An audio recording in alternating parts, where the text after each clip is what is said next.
Hello, আসসালামু আলাইকুম and welcome back to my channel Tanuj kitchen. আশা করি ভালো আছেন সবাই। আমি আল্লাহর রহমতে বেশ ভালো আছি। আজকে আবার একটা নতুন ভিডিও দেখার জন্য সবাইকে আমন্ত্রণ জানাচ্ছি। তো প্রথমে দেখেই বুঝতে পেরেছেন আজকে চিকেন দিয়ে কোনো একটা রেসিপি করব। হ্যাঁ, অবশ্যই সেটার জন্য আমি প্রথমে কিছু বেস্ট পিস নিয়ে নিয়েছি চিকেনের, আর সেগুলোকে আমি সুন্দর করে ব্লেন্ড করে নিয়েছি। একদম বোনলেস বেস্ট পিস ছিল, আর সেটার সাথে আমি একটু সিদ্ধ করা ছোটো ছোটো দুটো আলু এবং কিছু পাউরুটি দিয়ে দিয়েছি। দিয়ে দিলাম আদা রসুন বাটা, আর তারপরে দিয়ে দিচ্ছি গোলমরিচ। আসলে এগুলো পরিমাণ মতো, কারণ আপনি চিকেন কতটুকু নিচ্ছেন সেটার উপরে আমি আসলে মেজারমেন্ট দেখে করিনি, সেহেতু মেজারমেন্টটা বলতেও পারছি না। আর তারপর দিয়ে দিলাম পাপরিকা এবং দিয়ে দিচ্ছি সয়া সস পরিমাণ মতো। এখানে আমি 1 কেজি বেস্ট পিস নিয়েছিলাম চিকেনের, তো সেরকম আন্দাজ করে দিয়ে দিচ্ছি। আসলে ওভাবে মেজারমেন্ট করে দিইনি, যেটা সত্য কথা।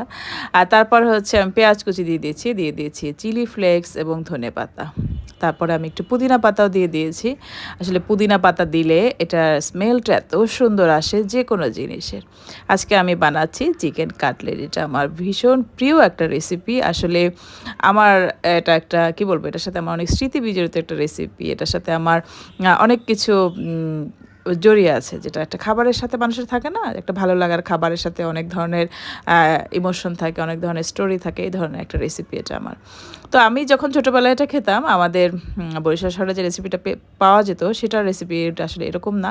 তো আমরা সেটা একটু আস্তে আস্তে থাকতো, একটু থেতো করা, আমরা যেহেতু ব্লেন্ড করে নিচ্ছি, কিন্তু সেটা থাকতো থেতো করা।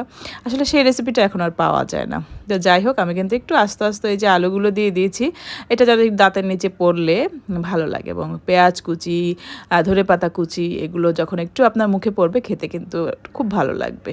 তো এই জন্য একটু আস্তে আস্তে ফিল করানোর জন্য এগুলো আমি দিচ্ছি।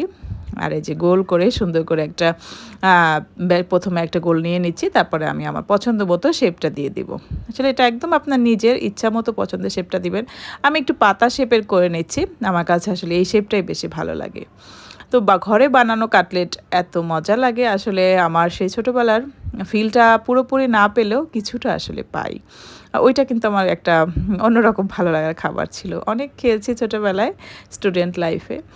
তো যাই হোক, তারপরে আমি সবগুলো এভাবে বানিয়ে নিয়েছি অফ ক্যামেরায়। আর তারপরে ব্রেড ক্রামগুলো নিয়ে নিচ্ছি, বেশ কিছু ব্রেড ক্রাম লাগবে, যেহেতু আমি আরও কিছু কাটলেট বানিয়েছি। সবগুলো একসাথে করব, কারণ এগুলো আমি স্টোরেজ করব।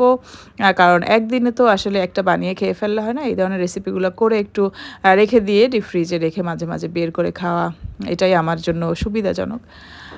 যেহেতু আমাদের এখন ব্যস্ত লাইফ, সব কিছু প্রতিদিন করে একদম নতুন ফ্রেশ খাওয়া সম্ভব না।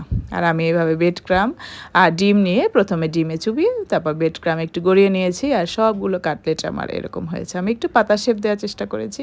আসলে গোলও বানানো যায়, গোল বানালে দেখা যায় কি স্বামী কাবাবের মতো লাগে, একটু বড় শেপের হয় এগুলো। আসলে স্বামী কাবাবের মতো ওরকম না, একটু বড় বড় করে পাতার মতো।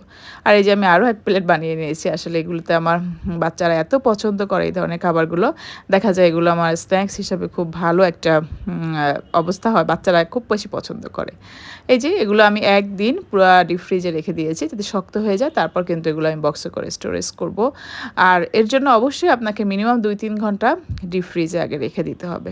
তারপর একটু ছুটিয়ে ছুটিয়ে তারপর যদি আমরা রেখে দিই, তারপর কিন্তু আর একটার গায়ে আর একটা লাগবে না। এই যে আমি সুন্দর করে কাটলেটগুলো উঠিয়ে একদম বক্সে করে রেখে দিচ্ছি। এগুলো আপনি চাইলে 1 মাস, 2 মাস, 3 মাস আপনার সুবিধা অনুযায়ী আপনি এগুলো ব্যবহার করতে পারবেন, খেতে পারবেন। এগুলো আসলে কিন্তু আরেকটা রেসিপি করা যায়, সেটা হচ্ছে আপনি বার্গারের মধ্যে আপনার যে ভিতরে আমরা যে একটা বানের মধ্যে যে একটা পেটিস দেই না, সেটার কাজ এটা হয় আর কি। আর এই যে আমি লেবেল লাগিয়ে দিচ্ছিলাম কাটলেটের, যেন আমার বুঝতে এবং চিনতে কোনো অসুবিধা না হয়। আর তারপরে কিন্তু আমি 2টা কাটলেট ভেজে আপনাদের জন্য দেখিয়ে দিলাম। তো আল্লাহ হাফেজ, এই ছিল আমার আজকের রেসিপিটা যদি ভালো লেগে যায় অবশ্যই লাইক, কমেন্ট এবং শেয়ার। আল্লাহ হাফেজ, ভালো থাকবেন সবাই।